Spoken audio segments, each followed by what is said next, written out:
খাল খনন করার কাজ এবং রাস্তা পুনর্নির্মাণের কাজ পরিদর্শনে আসেন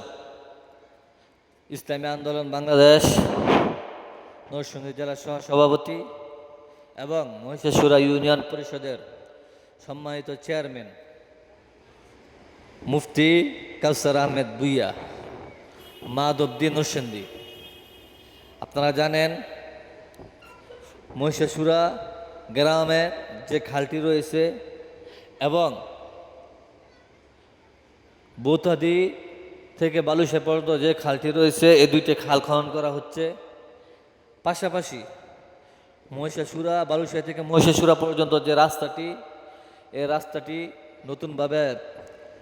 ঢালাইয়ের কাজ অর্থাৎ পিচের কাজ করা হচ্ছে এবং বালুশাই থেকে এক নদীর পার পর্যন্ত দড়িগাজিগাঁও পর্যন্ত নতুন করে যে রাস্তাটি ঢালাই পিচের রাস্তা করা হচ্ছে